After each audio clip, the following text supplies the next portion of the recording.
¿cuáles son los tipos de violencias que mayor se frecuentan? Fíjate que es bien complejo porque generalmente como crecemos con muchos mitos en torno a las relaciones de pareja, es muy difícil que se identifiquen en un primer momento. Creo que también es importante definir fuera de la idea romantizada, ¿no?, de una relación de pareja. Hay distintas expresiones de violencia a través del control. La violencia más presente, la que mayor prevalencia tiene, es la violencia psicológica. Despertar. Universidad Libre de Violencias. Hola, bienvenidas, bienvenidos y bienvenides a nuestro podcast Despertar. Universidad Libre de Violencias. Un espacio seguro para cuestionar sobre las violencias que nos rodean en nuestra cotidianidad y también reflexionar sobre cómo cuidarnos y acompañarnos mejor. Mi nombre es Andrea Córdoba Lira, estudiante de la licenciatura de Arte Contemporáneo, y les doy la bienvenida a este espacio de diálogo. El día de hoy nos acompaña la doctora Galilea Cariño, directora de la Defensoría de Derechos Universitarios. ¿Cómo estás, Gali?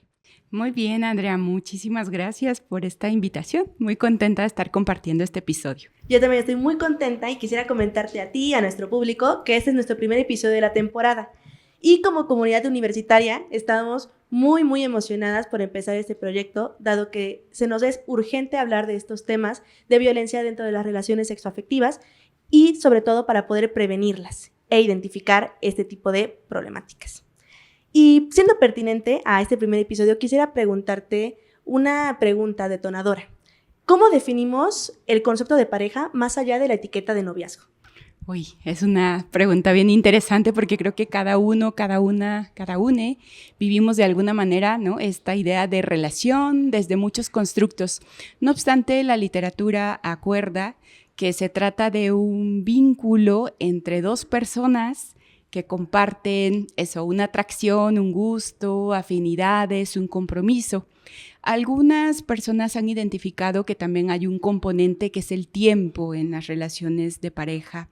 No obstante, ha sido bien interesante ver cómo este concepto ha ido evolucionando a lo largo del tiempo. Hoy ya no hablamos de estas relaciones de pareja o de noviazgo prematrimoniales como antes se concebía seguramente, ¿no?, en nuestros abuelos, nuestras madres, padres. Hoy justamente algunos autores o autoras han trabajado en esta idea evolutiva de pensar las relaciones de pareja desde estas condiciones de confianza y de compromiso mutuo. Y para ello, por ejemplo, pondría el caso del delito de violencia familiar, y lo menciono porque justo antes se concebía a la violencia familiar solo entre personas con cierta afinidad sanguínea o consanguínea, o incluso a personas que contraían matrimonio, etc. Sin embargo, con el tiempo se ha hablado de la relación de pareja o relaciones de hecho, y eso implica que también se incluya a el noviazgo. Así que esto pues nos da una vuelta también muy importante en estas concepciones o imaginarios que tenemos, porque justo la relación de pareja, y voy a intentar recordar que ahora en el diagnóstico sobre violencia en el noviazgo que estamos desarrollando en la universidad, alguien proponía o se imaginaba que la relación de pareja era más bien una construcción amorosa, y eso significa que implica también un proceso que se va co-creando entre dos personas, ¿no? Y eso me parece muy bonito.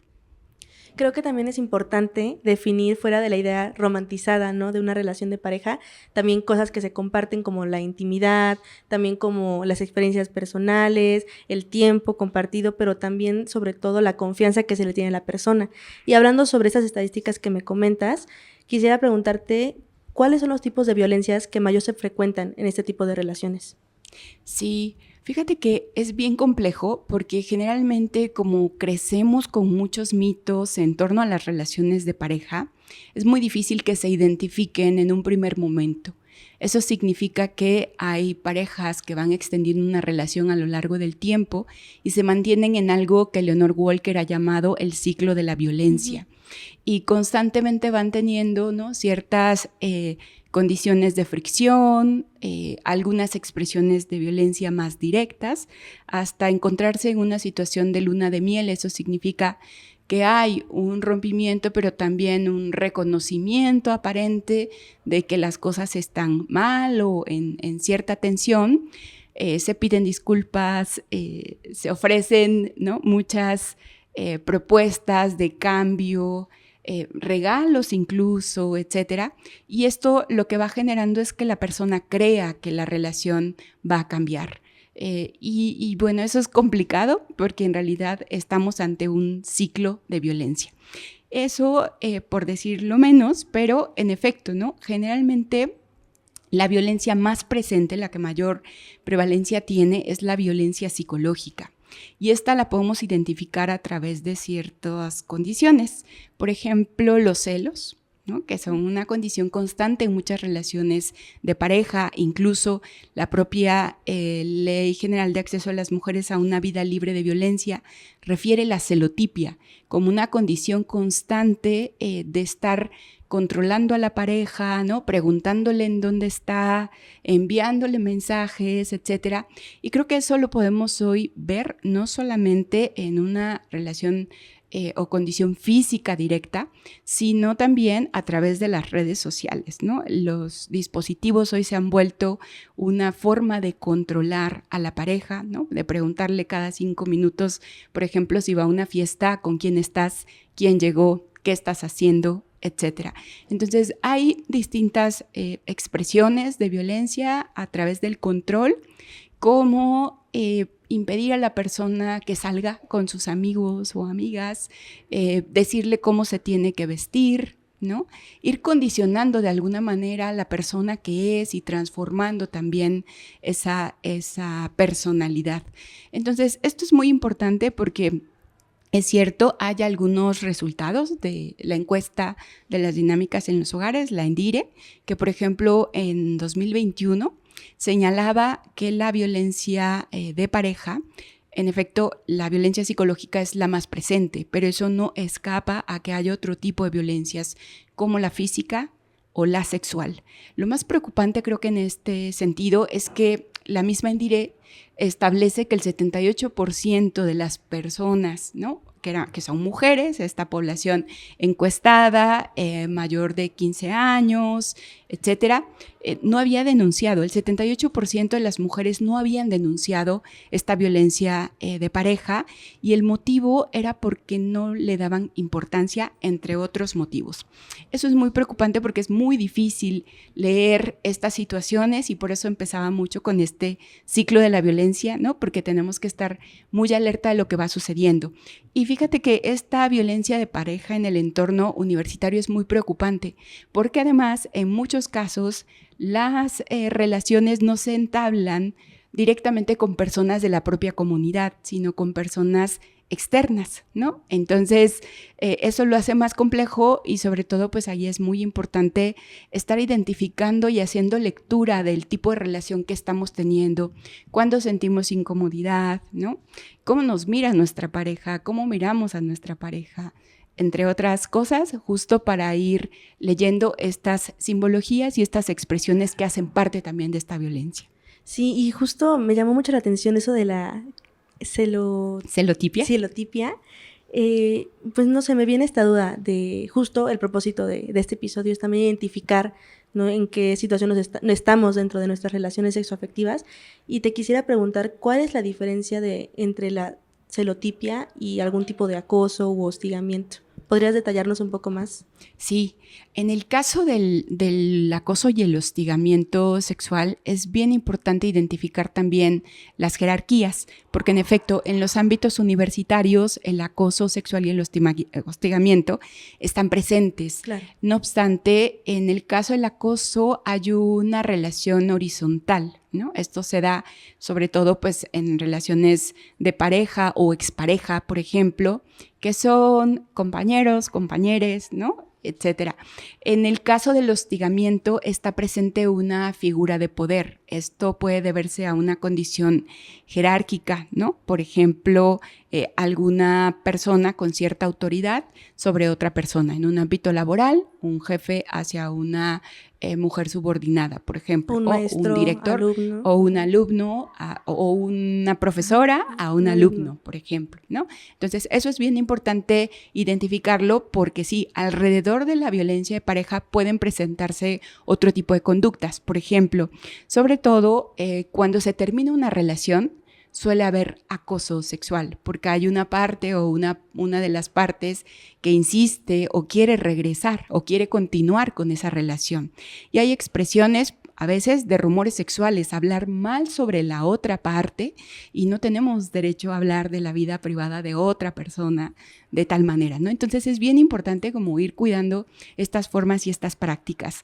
La otra es que también en el caso de la celotipia, estos celos son incontrolables, ¿no? Son constantes y generan mucho daño a la otra persona.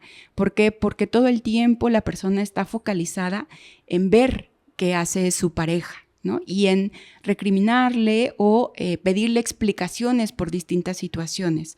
Le prohíbe, por ejemplo, salir con amigos o con amigas, ¿no? Dependiendo, porque hay un tema también en la persona de inseguridad, y entonces eso hace que esta condición, confusión, falta de trabajo sobre las emociones, pues genere esa inseguridad y esté controlando a la persona. Y hace rato que mencionaba lo del ciclo de violencia, es bien importante también identificar que muchas veces la persona victimizada va a hacer todo lo posible por intentar cambiar, ¿no? Por gustarle a la persona. Si ya me dijo que no le gusta que me vista de esta manera, pues ahora me cambio, ¿no? Y la próxima vez que salga con esa persona, pues no voy a salir vestida como me dijo que no debería. Y entonces eso de alguna manera va jugando en contra también, ¿no? Y por eso el tema de la celotipia. Si yo te digo, no me gusta que salgas con estas personas, bueno, lo voy a evitar. Y ahora no me gusta esto. Y entonces se va transfiriendo una responsabilidad hacia la parte. Y un control. Porque hay un control, ¿no? Total de quién eres. Entonces dejas de ser tú, y creo que así como iniciamos esta idea de qué es una pareja para mí, ¿no? En efecto, tenemos que repensar con quién estamos, ¿no? Y quién nos está controlando. Sí, y sobre todo creo que hablando de esta dinámica de celos dentro de las relaciones sexoafectivas, creo que también hay que cuestionarnos qué creencias y estructuras sostienen esos patrones o estos hábitos. ¿Podrías explicarnos un poco de qué estructuras sostienen esta forma de habitar los espacios en pareja? Sí, es bien interesante identificar que justo la violencia de pareja es multicausal. Es decir, tenemos una serie de factores tanto a nivel individual, social, familiar y estructural que de alguna manera van alimentando todo este condicionamiento. Y eso es algo que tenemos que ir poniendo sobre la mesa justo para identificar e intervenir de manera temprana. En el caso, por ejemplo, del ámbito familiar, pues en efecto, cuando hay estructuras que se repiten y que de alguna manera desde el patriarcado se sostiene que hay una cultura machista, ¿no? Que está embebida además en muchos otros procesos y que se reitera, ¿no? Por los medios de comunicación, lo tenemos presente en las canciones, en los memes, en las series. Uno piensa que esto pasó a la historia y que se quedó en estas películas en blanco y negro, pero la verdad es que no es cierto. O sea, hoy podemos identificar en poblaciones jóvenes conductas repetidas, ¿no? Conductas que están ahí latentes y que de alguna manera forman parte de esta condición de dominación. Entonces, eso por un lado. Por el otro también, en lo estructural, ha sido muy reciente, ¿no? Que se han ido modificando normativas y que se han ido generando instituciones que van acompañando a víctimas en estas condiciones. Así como un día amanecimos con una lectura de estamos en una pandemia COVID-2019, también la Organización Mundial de la Salud hacia el 2000 estableció que justo la violencia era una pandemia. Y en ese sentido, hacia 2007, por ejemplo, en el caso de México, se genera la ley para la igualdad de hombres y mujeres, o la Ley General de Acceso de las Mujeres a una Vida Libre de Violencia, que fue estableciendo distintos parámetros y conceptos que hoy nos ayudan a pensar en estas condiciones. Pero antes no lo teníamos, entonces también lo estructural es muy importante, ¿no? Pongo solamente un ejemplo que es muy, digamos, puntual sobre esta condición de romantizar muchas veces las relaciones de poder, porque el caso Paola Guzmán Albarracín y otras contra Ecuador, se trata de una alumna de secundaria que la prensa señaló tuvo una relación romántica con un director, con un decano, cuando en realidad había una violencia sexual de por medio, ¿no? Entonces, de repente vamos romantizando ciertas condiciones en donde hay asimetría o desventajas históricas, y eso es muy importante hacerlo notar, ¿no? Y por otro lado, diría también, pues todos los procesos sociales. Creo que el trabajo entre pares, con amigues, con amigos, con amigas, va de alguna manera reforzando muchas creencias sobre el amor romántico y sobre cómo vamos construyendo nuestras parejas y los mitos, ¿no? Pensemos en todos los refranes que hay en México, ¿no? Las parejas disparejas, ¿no? Un roto para un descosido. Exactamente, ¿no? Este tipo de cosas pues son como, ¿por qué nos metemos? Y es cosa de ellos. Eso se va a resolver, en fin, cuando en realidad lo que no sabemos es que detrás de esas situaciones puede haber síndrome de mujer maltratada, ¿no? O algunos otros trastornos que requieren una atención inmediata o un apoyo, y alguien necesita decir, esto que se está viviendo es violencia. Y creo que también para enunciar esto que mencionas, tenemos hoy en día pues muchas plataformas para hacerlo, entre ellas pues las redes sociales. Creo que aquí es cuando más se difunden mensajes opuestos, esto de energía masculina, energía femenina, pero al mismo tiempo la independencia de la mujer en las relaciones, descentralizar a los hombres de nuestras vidas y de nuestras relaciones, etcétera. Y pues no sé, quisiera tal vez hacerte esta pregunta, de por qué, a pesar de toda la información que hay o difusión sobre cómo tener relaciones más sanas, cómo identificar esas violencias, ¿por qué siguen persistiendo estas acciones a pesar de toda la difusión que hay? ¿Habrá alguna razón o alguna raíz? Sí, es una pregunta importantísima, ¿no? Porque parecería que, a diferencia de nuestras abuelas, tías, ¿no?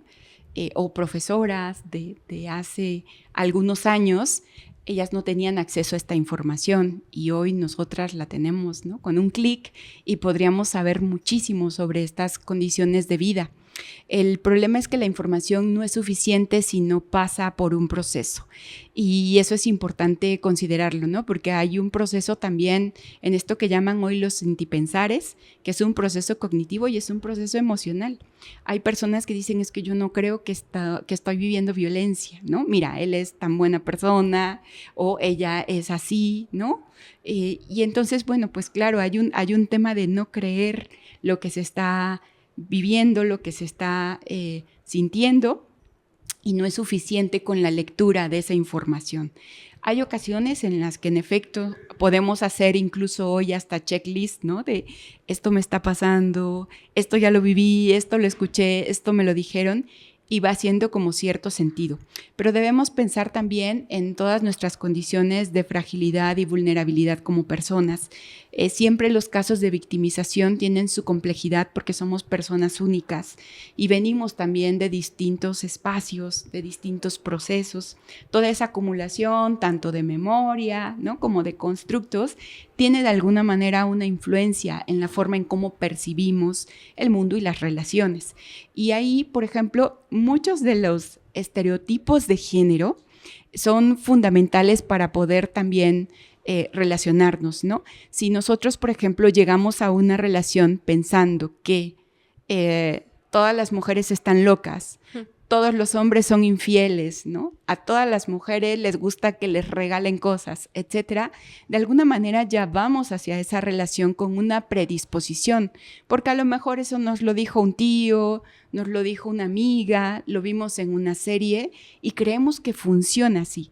Pero justo planteando que una relación parte de una condición de confianza, de un conocimiento hacia la otra persona, es muy importante también no solamente dejarnos llevar por la información que está colocada, sino resignificar esa información, Y eso tiene implicaciones totales, a veces incluso también de procesos terapéuticos o acompañamientos de personas especializadas que nos puedan ayudar a conocernos, ¿no? Porque a veces no es tan fácil también llegar a conocernos. Y ahí diría que algo que nos preocupa cuando generamos investigaciones en torno a estas relaciones de pareja es que muchas veces parece más fácil identificar lo que otra persona me está haciendo a mí, pero no es fácil reconocer lo que yo le estoy generando a otra persona o el daño o impacto que estoy teniendo en su vida con estas formas de control o de violencia.